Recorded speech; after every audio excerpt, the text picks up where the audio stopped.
Correct.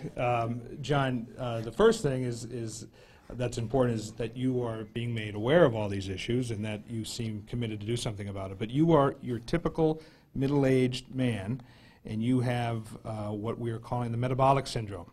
And it's because you're of an age, you're overweight, and you don't exercise, and you're not that fit. And because Boy, of that... he insulted you, didn't he? Well, this is really the whole premise of what we're doing here in this whole program is to talk about guys like you and I. Mm-hmm. And the root of all this is the fact that we're not exercising and that we are overweight. And it leads to insulin resistance, which is what that blood glucose value that you had measured is suggesting. And it leads to low good cholesterol and high bad cholesterol. This is the problem that is sweeping our country. So what do you need to do? Well, in a nutshell, you need to exercise, lose weight. You need to make sure that those lipids are in fact given strong attention, and it may require medicines to do so. One of the points that I try to hammer home to my patients is we are living in an era where we know about these things. If you are not addressing these issues appropriately, shame on you, because we're all missing the boat by not addressing all these factors. Who else would like to be diagnosed here in the...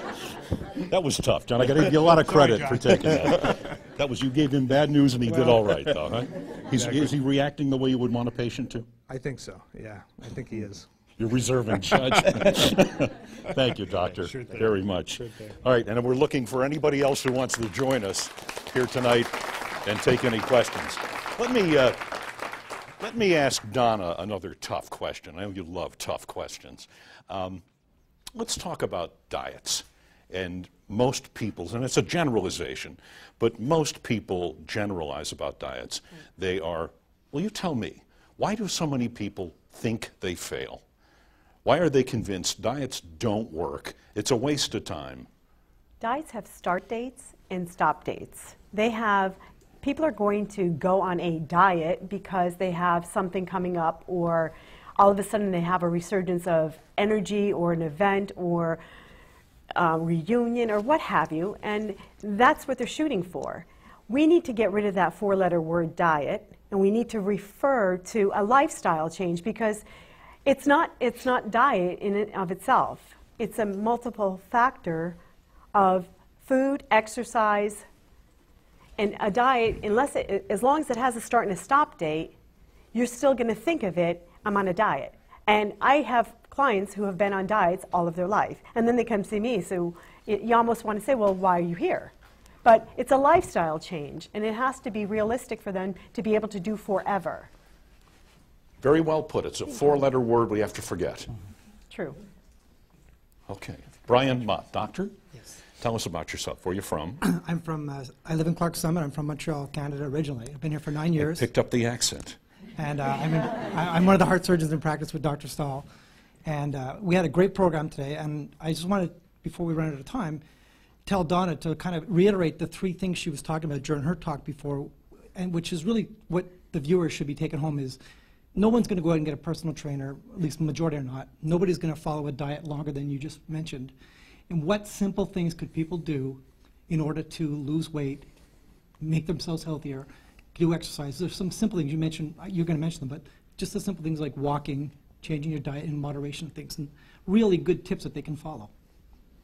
Has it been your experience as a doctor that that advice you give to patients is followed? Never. Never. And you know, in the last couple of years, I've done more and more lung cancer surgery off the topic, and people just keep smoking. They just cannot stop. To what do you attribute that? Well, in that case, they're addicted, but in the other case, like my cardiovascular patients, I think they have a trauma originally, they get really taken back by it, their family gets taken back by it, and they go back to their old habits once they start feeling better and feel like they've missed the bullet, they're doing okay, and they just go back to their old habits of smoking and overeating and drinking, whatever it happened to be before, and they end up right back in the same boat they were in before. So back to the title of the show, Northeastern Pennsylvania, dying too soon, one meal at a time. Is that literally true? I think it's true. I think it's really, really true. You don't see it in some other countries as much as you do in this country, and I think it's just society is just built around this kind of lifestyle, like fast foods and no exercise, and our work habits are terrible. People in Europe have completely different work habits, when they start work, what time they stop, how they eat, what times they eat, and all these different things. Drinking more red wine, and in some of these countries where they have actually a lot of smokers, they don't have as much heart disease because of some of these other dietary and social issues. So it's a real scourge, scourge on this country, and in North America in general. I'm not taking Canada of it, but there's obesity.